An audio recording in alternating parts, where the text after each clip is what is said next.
저는 5천원을 못 간다라고 말하는 게 아니라 지금은 이 격이 너무 벌어졌으니까 지수에 대해서 우리 조심하자. 2차 전지는 저는 오늘 뷰는 올라갈 가능성이 높다고 봐요. 제약바이오 쪽은 시총 큰 애를 아직까지 건드려도 될 것 같아요. 무슨 뜻이냐면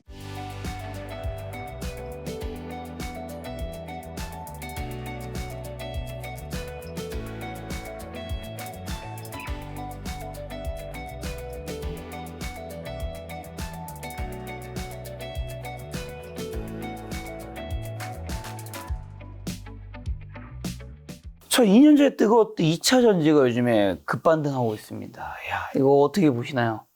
오늘 제가 이제 뭐 지수 조정 가능성이 있다라는 게 좀 제가 원래 평소에 어떤 분들은 그래서 이생후사 지수가 오른다는 얘기 떨어진다는 얘기야. 이렇게 반응을 했다면 오늘은 저는 약간 강하게 조정 가능성이 높다고 말씀을 드리는 것처럼 만약에 뭐 어떤 업종에 대해서 뭐 조방원 떨어질 가능성이 높습니다. 이렇게 말씀을 드린 것처럼 2차 전지는 저는 오늘 뷰는 올라갈 가능성이 높다고 봐요. 그 이유는 아까 말씀드린 그런 논리예요. 고점에서 야 이거 너무 많이 올랐으면 이제 못 오를 수도 있는데 라는 그게 재료예요 지금. 너무 많이 올라서 야 더 못 오를 수도 있는데 그럼 반대로 너무 많이 오른 애들이 조정받을 때 야 못 간 애들이 좀 올라갈 수도 있겠어? 그게 이제 2차 전지를 제가 몇 달 전부터 눈여겨봤던 이유인데요. 2차 전지 하면 여러분들이 대장주격 성격의 애들은 에코프로비엠 또는 포스코 퓨처엠, 포스코홀딩스인데요. 그냥 각 그룹, 에코그룹과 포스코그룹에서 하나씩 대장주를 꼽는다면 저는 포스코 퓨처엠과 에코프로를 보거든요. 자, 이런 내용이에요. 아까 제가 말씀드렸던 우리가 포모 현상에 의해서 지금 조방원 없으면 안 돼라고 할 수 있지만 그게 정확히 2023년 7월이었다고요. 그러면은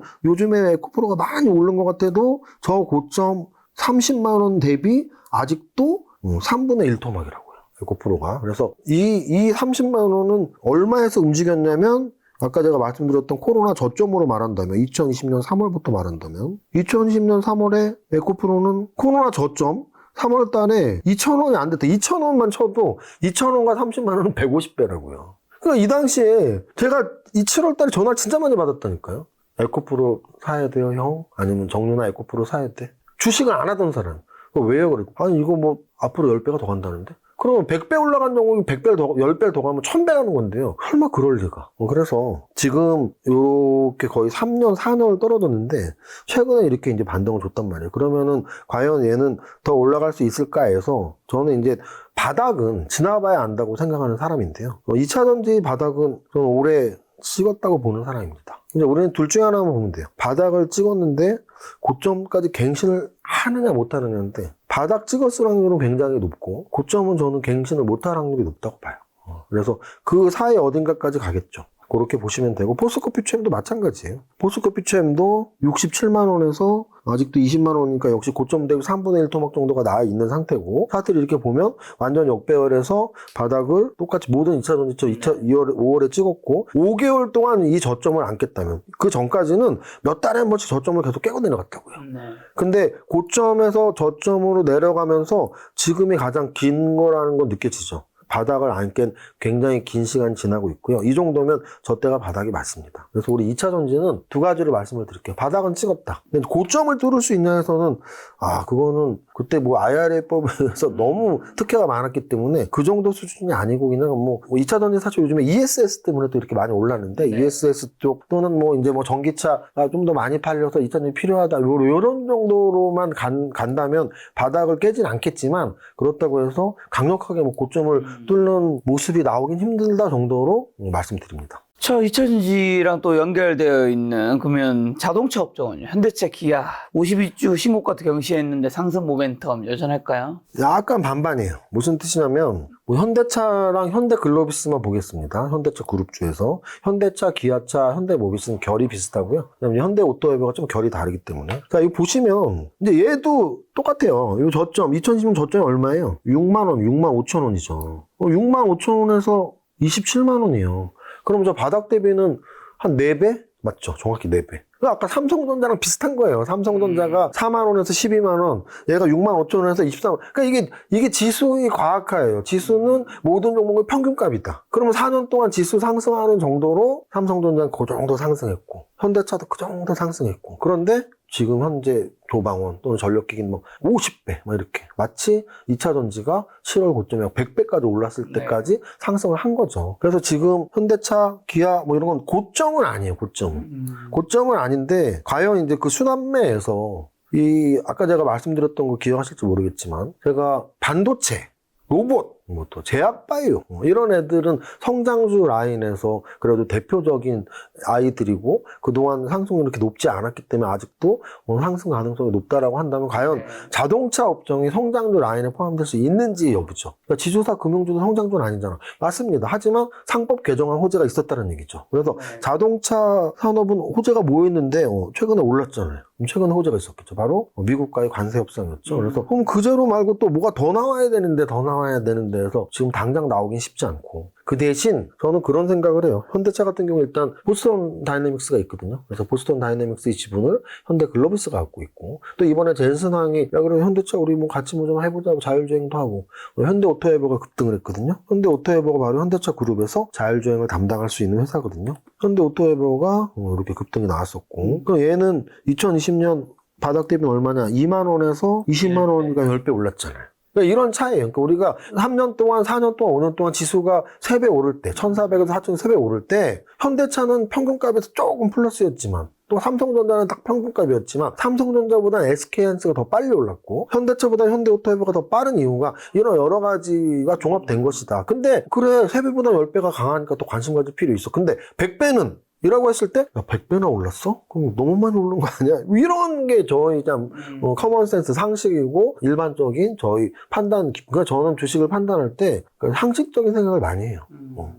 그 상식은 두 가지입니다. 아까도 말씀드렸지만. 오르는 힘이 있을 때 더 잘 오르겠지. 이게 첫 번째 상식. 근데 너무 막 급등을 하면 또 조정하겠지. 이 두 가지로 저는 그동안 주식을 한 25년, 30년 하면서 장세 판단을 하고, 업종이나 종목들에 적용을 많이 해왔습니다. 자, 그리고 이제 아까 전에 그래도 지금 괜찮게 보는 섹터가 반도체라든가 로봇, 제약바이오에서 좀 상승 여력이 있는 시총이 좀 작은 종목을 찾으면 아직까지 이제 돈을 벌기겠다 해주셨는데 제약바이오 섹터 좀 얘기해 주신다면요. 네. 사실 제약바이오 쪽은 시총 큰 애를 아직까지 건드려도 될 것 같아요. 무슨 뜻이냐면 아까도 봤지만 2달 동안 SK하이닉스 2배 올랐거든요. 그 시총 뭐 200조짜리가 400조까지 갔단 말이에요. 레인보우 로보틱스 막 시총 10조까지 가고. 그런데 제약바이오 오늘 좀 움직임들을 보면 재밌습니다. 한번 볼게요. 대부분 이제 코스닥 종목들이었는데 코스닥에서 오늘 올라간 애들의 차트를 한번 볼게요. 시총하고. 코스닥 시총 1위가 알테오젠입니다. 29조짜리예요. 얘도 많이 올랐죠. 많이 올랐는데 아까 말씀드렸던 뭐 4월 9일부터는 얼마나 올랐니? 4월 9일부터는 아직 2배도 안 되고 뭐 올해 1년 동안 얼마나 올랐니? 했을 때 1년 동안 70% 올랐고 근데 얘가 시총 1위거든요. 근데 이제 제가 말씀드리고 싶은 건 알테오젠이 좋다가 아니고 이런 종목을 찾아라예요. 무슨 뜻이냐면 알테오젠이 오늘 어제 이게 차트상으로 뭐라 그러냐면 역사적 신고가 돌파라고 합니다. 역사적 신고가 돌파 나왔죠. 자, 그 다음 ABL 바이오인데요. ABL 바이오 보세요. 얘도 오늘 역사적 신고가 돌파가 한 달 만에 나왔죠. 이렇게 조정받다가 또 빵 하고 쳐주는 게 역사적 신고가 돌파. 또는 리가켄 바이오도 조정을 꽤 길게 받았었는데 이번에 역사적 신고가 근처로 올라오고 있고 보로노이 얘도 역시 역사적 신고가 돌파. 그래서 코스닥에서 시총이 뭐 1조 이상짜리 종목들 중에 역사적 신고가 근처에 있는 애들이 이렇게 순환매로 올려쳐주는 그런 모습들이 나오고 있습니다. 그래서 여러분들이 아까 말씀드렸지만 대형주 위주의 장사가 분명히 왔었는데 그 대형주들 중에 뭐 전력기기, 아니면 반도체, SK하이닉스 반도체, 아니면 뭐 레인보우 로보틱스 로봇, 뭐 이런 여러 가지 업종에서 사실은 대형주 위주 장세가 나왔거든요. 예를 들어 APR도 똑같아요. APR. 화장품 관련주들이 대부분 조정을 받았어요. 근데 APR은 보시면 오늘까지도 역사적 신고가를 치고 있죠. 그래서 분명히 대형주 장세는 맞아요. 대형주 장세가 맞는데 너무 많이 오른 특히 거래소의 대형주 바닥 대비 20배, 30배, 50배 오른 대형주들이 조정이 시작됐을 수도 있다. 오늘 걔들이 다 빠졌습니다. 그래서 그럼 조정이 아직 시작 안 된 대형주가 뭐가 있는데 그래서 오히려 그들이 빠질 때 거래소 대비 코스닥이 못 올랐으니까 코스닥의 대형주인 제약바이오가 올랐나? 이런 생각을 하는 거죠. 서두부터 말했던 야, 우리나라 지수 1년에 70% 올랐어. 26년 만에. 10월 달에 한 달에 20% 올랐어. 26년 만에. 그리고 다른 나라 지수보다 2배 이상. 미국, 나스닥, 니케이, 대만, 가공 모두 다 한 25%, 30% 사이인데 우리는 70% 올랐어. 또 코스닥도 35%인데 70% 올랐어. 그럼 다른 나라보다 2배, 코스닥보다 2배가 거래소가 올랐어. 또 중소형주보다 대형주가 올랐어. 그래서 오늘 저의 뭐 강의는 아니지만 인터뷰의 핵심은 지수가 너무나 급격하게 올랐고 특히나 코스닥 대비 거래소가 올랐으니까. 그리고 거래소의 대형주가 올랐으니까. 가급적이면 거래소의 대형주보다는 코스닥의 대형주 또는 거래소에서 찾더라도 대형주보다는 중소형주. 이게 오늘의 포인트입니다.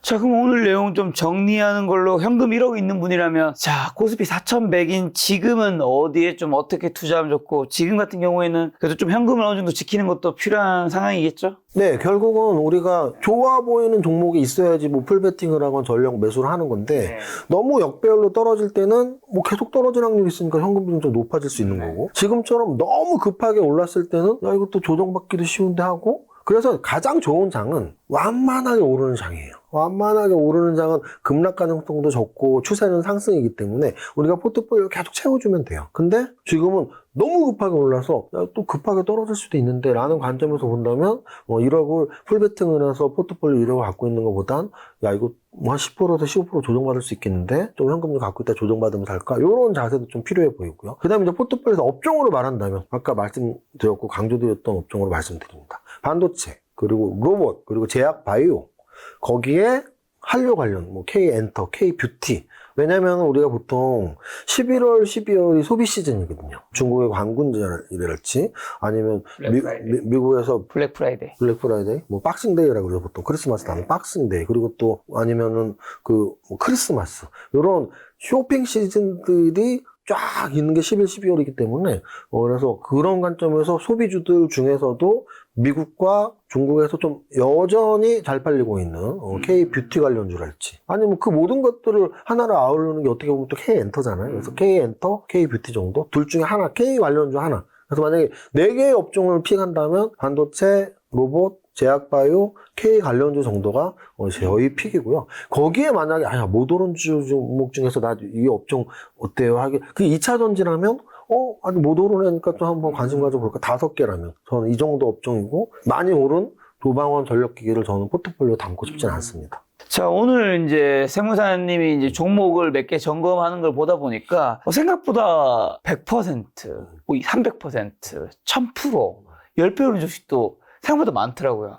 근데 왜 내 계좌에는 없지라는 생각 아마 시청자분들 많은 분들 하실 것 같은데 예를 들어 뭐 조방원이라면 조선에서는 하나오션도 굉장히 많이 올랐고 방산에서 하나에어로스페이스 그 다음에 이제 원전에서는 두산에너빌리티 전력기기에서는 효성중공업 로봇에서는 레인보우 로보틱스 그 다음에 뷰티에서는 APR 반도체에서는 최근에 뭐 SK하이닉스이 엄청난 대형주인데도 굉장히 많이 올랐는데 중요한 거는 이제 이렇게 많이 오른 종목들을 사서 굉장히 오랫동안 가져가는 게 수익률을 높이는 거일 텐데 대부분 이제 그렇게 오래 잘 못 가지고 있잖아요. 이렇게 올라가는 종목을 내가 샀다 하더라도 좀 오랫동안 이 종목을 좀 가질 수 있는 비결이 돼야 될까요? 뭐 어떤 게 있으면 어떤 믿음 아니면 어떤 지표를 보면 내가 좀 30% 50% 올랐을 때 안 팔고 이거는 진짜 10배고 뭐 5배는 갈 수 있는 종목하고 버텼다가 수익률을 좀 제대로 낼 수 있을까? 30배가 오른 종목이 있다고 칠게요.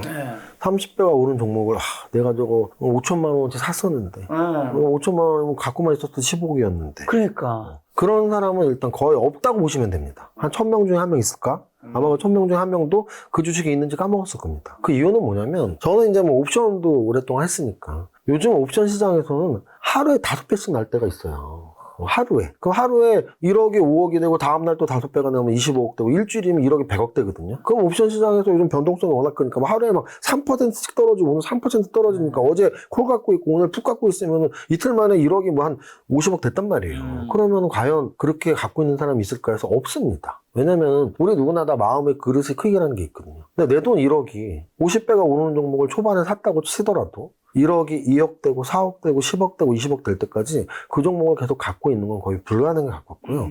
그 이유는 우리가 사람이기 때문이죠. 그래서 뭐 AI라면 야 추세가 상승 추세니까 계속 갖고 가야 돼 라고 판단할 수 있지만 우리는 사람이기 때문에 그 금액의 무게가 다가오는 거죠. 야 1억을 투자했는데 2억이 됐어? 거기서 만약에 안 팔고 한 번 참아도 3억 4억에서는 팔걸요. 1억을 10억까지 참지 않는 분들은 거의 없을 겁니다. 그래서 우리는 한 종목에서 난 1억으로 10억, 1억으로 50억까지 참을 수 있어가 아니고 뭐 6개월에 한 번, 1년에 한 번 여기서 2배 벌고 여기서 네. 2배 벌고 그러면서 노하우를 쌓고 이게 중요하고요. 자, 그다음 그럼 2배 버는 건 쉽냐? 솔직히 말씀드릴게요. 한 종목에서 10배보다 2배, 3번이면 8배거든요. 2배, 4배, 8배. 2배, 3번이 사실 저는 더 쉽다고 생각해요. 한 종목 10배보다. 그러면 어떤 습관이 길러져야 되냐면 네. 여러분들이 포트를 지금 당장 점검을 해보시면 돼요. 여러분들이 포트에 뭐 한 1억, 2억 하시는 분들이 평균적으로 한 10개에서 20개가 있거든요, 보통. 네. 근데 대부분 제가 이렇게 계좌를 보면 전 종목이 마이너스인 경우가 진짜 많아요. 요즘은 뭐 신고가 장세니까 그렇지 않은 분들이 더 많을 수 있어요. 근데 그럼에도 불구하고 뭐 조정장이나 적당한 장에서 한 20개 갖고 있는데 하고 봤는데 전 종목이 마이너스인 분들이 꽤 많습니다. 그 이유는 뭐냐면 아니 처음에 똑같이 10개를 샀는데 10개가 다 마이너스 갈 일은 없어요. 20개를 샀는데 20개가 다 마이너스가 쓸 확률이 없습니다. 왜냐면 오르고 내리고는 2분의 1이거든요, 확률이. 그러면은 20개를 사서 다 마이너스다? 2분의 1을 곱하기 20번을 해야 돼요. 없어요, 20개 사서 다 마이너스 갈 확률은. 그러면 결국은 왜 그런 계좌가 만들어졌냐? 플러스는 팔고 마이너스는 안 팔았기 때문입니다. 근데 여기서 여러분들한테 강조드리고 싶은 건 아까 김 작가님이 최초에 아니 근데 이렇게 뭐 10배씩 오르는데 왜 나는 왜 이렇게 못 갖고 있냐? 네. 오른 걸 홀라당 팔았기 때문이죠. 그러면 계좌를 보고 하락 종목이 훨씬 많다면 그런 반성을 하시고 그 반대로 투자 전략을 세우시면 돼요. 마이너스 난 건 좀 일찍 팔아야겠다. 네. 어차피 한번 마이너스 들어가서 플러스 전환 못하면 계속 마이너스 확률이 높아. 플러스 난 거는 좀 더 가져가 봐야겠다. 10%, 20% 오른 거 팔았더니 2배 가네? 3배 가네?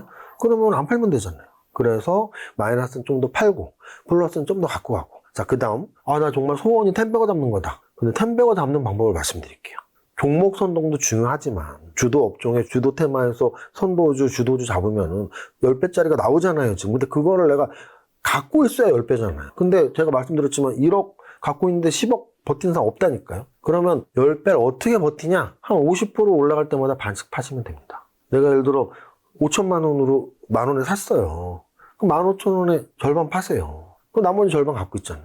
거기서 또 뭐 한 50% 올라? 또 절반 파세요. 그럼 10배가 됐을 때 전량은 갖고 있지 않아도 최초 보유 자금 대비 한 10분의 1에서 많게는 한 5분의 1까지 갖고 있을 수 있거든요. 그러면은 그 맛을 느끼는 거죠. 내가 전량 매도 안 하고 반씩만 팔고 반을 갖고 있었더니 이게 2배도 오르고 4배도 오르고 8배도 오르는구나. 이게 왜 중요하냐면 우리가 고기도 먹어본 사람이 먹거든요. 맨날 5% 10%에만 팔고 물린 거 못 팔고가 습관이 되면 죽어도 오래 못 갖고 있어요. 그럼 한 번이라도 2배, 3배를 먹어보고 수익 내신 분들은 야 이렇게 버티는구나를 알 수 있는데 네. 아직 익숙해지지 않았으니까 내가 마음속으로 정하는 겁니다. 나 20%까지 버텨볼게. 근데 20%대도 다 안 팔 거야. 갖고 있는 거에 한 3분의 1만 팔 거야. 3분의 1 갖고 있고 거기서 또 20%또 올라? 또 3분의 1만 팔 거야. 그럼 어느 정도 2배가 됐겠죠? 또 3분의 1 팔아. 그럼 계속 3분의 1씩만 팔아도 제가 말하는 3분의 1이 최초 투자원금 대비가 아니고 상승된 가격에서. 그러면 2배 올라가는 과정에서 이미 판 게 다 원금이 돼요. 3분의 1 3번 팔면 어느 정도 원금이 됐을 겁니다. 30% 올랐을 때 3분의 1, 30% 올랐을 때 3분의 1, 30% 올랐을 때 3분의 1 팔면은 어느 정도 원금이 됐는데 이미 또 남아있는 게 내가 투자한 거에 2배가 남아있을 거예요. 그거를 또 올라갈 때마다 조금씩 팔고 어디까지 올라가나 보자. 그럼 내가 최초 투자한 거에 한 10분의 1 정도가 끝까지 가서 그게 2배가 될 수도 있고 3배가 될 수도 있고 4배가 될 수도 있고 5배가 될 수도 있어요. 그때 이렇게 버티니까 2배, 3배, 4배가 되는구나. 그걸 좀 학습해 보시고 그 학습 효과를 계속 공부하셔가지고 기억하시고 체감적으로 느끼셔갖고 손실은 빨리 팔고 이익은 오래 갖고 있자. 그래서 10배고 종목을 잡는 종목 선정 방법이 중요한 게 아니라 어떻게 내가 보유를 습관화시키지? 보유를 솔직히 주식하는 사람 중에 술만 먹으면 야 내가 왕년에 그 100배 오른 그거 있잖아. 그걸 1억 갖고 있었어. 근데 100억 될 때까지 못 갖고 있는다니까요. 그 대신 1억 갖고 있었던 거를 3천만 원 팔고 또 얼마 팔고 해서 나머지를 끝까지 갖고 가는 한번 연습을 해보시면 이렇게 좀 버티고 이렇게 10배를 잡는 거구나. 그런 학습 효과는 분명히 될 겁니다. 자, 이제 11월의 마지막 투자존 한 마디 주고 가신다면요? 제가 이렇게 김 작가님 채널에 거의 한 달에 한 번씩 오니까 약세장에서는 이게 잘 안 닿아서 좀 불안하기도 해요. 또는 지난번 신고가 장세에서는 진짜 3,300만 너무 좋겠다고 3,400, 500 금방 갈 텐데 했는데 너무 빨리 가서 4,200까지 오니까 또 약간 두려움이 앞서더라고요. 그래서 오늘은 좀 지수에 대해서 우리 조심하자. 그리고 너무 많이 오른 종목은 조심하자라는 말씀을 드리려고 왔는데요. 이제 우리 듣는 분들 입장에서는 기분 나쁜 분들 또는 야, 너 그런 말해 라고 하실 분들이 있어요. 어떤 분들, 지수 5,000포인트 시대를 믿는 분들. 근데 저는 5,000을 못 간다라고 말하는 게 아니라 지금은 확산, 이격이 너무 벌어졌으니까 가더라도 조정을 좀 한번 10% 15% 받고 이렇게 또 다시 한번 재도전을 갈 수는 있어도 매일매일 올라가는 이 각도는 힘들지 않을까라는 말씀을 다시 한번 강조드리고요. 또 업종 중에 야 나는 항상 계속 갖고 있는데 갖고 있어도 돼요. 어떤 뜻이냐면 저는 어차피 여러분들이 보는 많은 전문가들 중에 한 명이잖아요. 그럼 여러분들이 주식 선택을 할 때 이 종목 저 종목 중에 하나를 선택하듯이 여러분들이 많이 보시는 전문가들 중에 저 사람 의견은 이러네, 저 사람 의견이 이러네. 근데 나는 저 사람 의견이 맞는 것 같아. 그럼 여러분들은 조정이 없다거나 또는 나는 방산주나 원자력이 더 갈 것 같아. 그럼 그래서 선택하시면 되는 건데 다만 저의 이런 의견들 지수가 너무 급하게 오르면 조정도 받을 수 있고 바닥에서 30배 오르는 것보다는 바닥에서 2배, 3배 오르는 게 더 유리할 수 있다라는 것 또는 대형주 위주 상승이었으니까 중소형주가 갈 수도 있다라는 뷰를 말씀드렸고 여러분들이 받아들이시던지 아니면 다른 분들하고 비교해서 이 말이 맞네 이 말이 맞네 판단을 좀 현명하게 하셔서 지금 사실은 물 들어올 때 노젓는 장이에요. 한 달에 20% 올랐으면 아니 1년 은행금리가 2% 3%인데 한 달에 지수가 20% 올랐으면 부동산이고 뭐 은행이고 비교가 안 됩니다. 근데 계속 그렇게 될 수는 없으니까 우리가 물 들어올 때 노젓 때 이 노를 놓치지 않고 꽉 잡고 있다가 물이 밀물만 있는 게 아니거든요. 밀물일 때 노를 젓다가 썰물에 막 이 진흙탕에 걸려버리면 노를 놓쳐버려요. 그래서 밀물일 때 노를 열심히 저었는데 혹시 썰물일 수도 있으니까 한번 꽉 잡고 있어 보자. 그래서 다시 또 밀물이 들어오면 노를 젓고 그래서 한번 여러분들이 밀당처럼 내 계좌가 요즘에 어땠는지 다시 한번 파악하고 강세장이지만 조정도 가능하고 대형주 위주지만 중소형주도 가능하다는 이런 다각적인 뷰를 한번 생각하시면서 파이팅 하시면 좋겠습니다. 세무사님과 원래 정기적으로도 방송했었지만 올해 이제 하반기부터는 이제 매달 꼭 영상을 찍고 있는 정기적으로 세무사님 늘 이제 한국 증시가 좋아 보인다. 코스피 4천도 보인다. 이렇게 얘기하셨던 분인데 그런 분이 이제 뭔가 위험 신호를 얘기하니까 좀 조심은 해야 되는 구간이지 않나라는 생각은 드네요. 그 정도만 생각하셔도 저는 오늘 인터뷰가 만족스럽죠. 제 말이 뭐 맞는다가 아니고 이런 각도로도 보아야 한다라고. 네, 늘 이제 위험 신호를 얘기하신 분이 아니기 때문에. 그렇죠. 오른다고 하셨던 분이 지금은 좀 조심해야 되는 구간이다. 자, 이세무사님과 함께하고 있는 멤버십이 벌써 8월 때부터 시작해서 3달 넘게 이제 진행되고 있는데요. 특히 이제 지난 9월, 10월 같은 경우에는 증시도 너무 좋았고, 세무사님의 종목픽도 너무 좋아서 많은 분들이 이제 수익을 냈다고 이야기를 해주시는데, 지금 11월에는 이제 마침 오늘 증시에 약간의 이제 변곡점의 신호가 떴잖아요. 지금 이런 상황 좀 증시가 조정을 받을 수 있는 위험 신호로 좀 봐야 될까요? 일단 저는 개인적으로는 10월의 상승률 20%, 네. 2025년의 상승률 70%는 한 26년 만의 상승인데요. 여기서 추가적으로 상승할 수 있는 여지와 확률보다는 좀 조정을 받을 그 여지와 확률이 더 크다고 봐요. 그래서 결국은 주식은 100% 확신은 없지만 50% 이상은 확신으로 가야 되거든요. 그래서 11월은 좀 조정의 한 달의 대락률이 높다라고 생각을 하고 그 조정의 이면에는 코스닥보다 거래소가 강했고 중소형주보다 대형주가 강했기 때문에 거래소보다는 코스닥이 또는 대형주보다는 중소형이 좋지 않을까? 좀 이런 관점에서 11월 때는 조금 보수적인 마인드긴 하지만 그래도 상승 추세가 살아있으니까 종목 교체를 포트폴리오의 변화를 꾀하면서 좀 방어적인 쪽으로 가는 게 좋지 않을까 생각을 해봅니다. 아무래도 포트폴리오 조정이 좀 필요한 달이기 때문에 전문가의 조언이 좀 필요할 것 같은데 그래서 저희가 이번에 세무사님과 함께하는 포트폴리오 밀착관리 클래스를 만들었는데요. 이 가장 특징 2가지 정도만 설명해 주신다면요. 일단 첫 번째는 저는 그렇게 생각을 해요. 어떤 분들 중에는 야, 주식은 나는 좀 종목은 잘 고르는데 매도 타이밍을 못 잡겠어. 그럼 저는 강연회 때 꼭 그 말씀을 드립니다. 주식 성공의 80%가 종목 선정이고요. 10%가 타이밍, 10%는 저는 포트폴리오 관리라고 보거든요. 근데 종목 선정을 도대체 얼마나 쉽게 하면 나는 종목 선정은 쉬운데 매도 타이밍 못 잡겠어 라고 생각을 하세요. 그래서 종목 선정은 확실히 매일매일 하는 공부가 필요합니다. 그런데 여러분들 중엔 어떻게 매일 한 종목씩 어떻게 선정해? 어떻게 공부해? 그걸 저와 함께 하는 거죠. 오늘 마감이 이런 상황이고 이런 주도 업종이 움직였다면 또는 아직 너무나 다 올랐다면 아직 안 오른 업종에서 이런 종목 또는 주도 업종에서 이 종목 이런 식으로 그날 장에 따라서 오늘은 이런 종목을 선정을 합니다. 또 종목 선정을 할 때 체크를 다 해야 돼요. 뭘 체크하냐면 3가지를 해야 되는데요. 차트가 어떤지, 재료가 어떤지, 재무제표가 어떤지 이 3가지를 보면서 종목 선정을 해야 되거든요. 그래서 업종에서 탑픽 종목을 선정할 때 재무제표, 차트, 재료를 함께 보면서 선정하는 것을 매일 저와 연습하는 거죠. 또 두 번째 수업에 어떤 혜택이 있나요? 그래서 여러분들이 그래봐야 뭐 텍스트랑만 하면 거리감도 있고 좀 이해가 안 되던데 그래서 제가 매일은 아니더라도 매주 월요일에 일주일 동안 지난주에 어떤 일이 있었는지 또 이번 주에 일주일 동안 어떤 예상을 하는지 우리 포트는 어떤 변화가 있는지 월요일마다 말씀을 드리고 또 하나는 아까 제가 종목 선정이 80%지만 10%의 점유율로 포트폴리오 분석이 중요하다고 했는데 포트폴리오 분석을 자기 스스로 어떻게 할 수 있는지 또는 어떤 종목을 편입할 때 어떤 종목을 편출해야 되는지 같은 것들을 영상을 일주일에 한 번씩 제공을 해드리고 있습니다. 자, 지난 9월과 10월에 성과가 증명된 이세무사님의 클래스가 올해 마지막 이제 11월, 12월 이제 투자의 기여 성과를 함께 꼭 잡아보셨으면 좋겠고요. 물론 이 과정은 이전에 있었던 기본 과정보다는 훨씬 더 금액이 좀 비싸기 때문에 제가 생각했을 때는 투자금이 좀 높으신 분들이 이제 신청을 해서 들으셨으면 좋겠고 만약에 투자금이 좀 작으신 분들이 무리해서 수업을 들을 필요는 저는 없다고 생각합니다. 그래서 투자금이 높으신 분들이 본인의 투자 수익률을 좀 더 높이기 위한 수업으로 생각해 주시면 될 것 같고요. 해당 과정은 프리미엄 클래스로 11월 추가 모집 마감 시에는 신청이 종료된다는 점, 앞으로는 신청이 힘들 수 있다는 점을 꼭 기억하시기 바랍니다. 신청은 고정 댓글란에 있는 링크를 클릭하시면 여러분들이 편하게 신청해서 접수할 수 있습니다.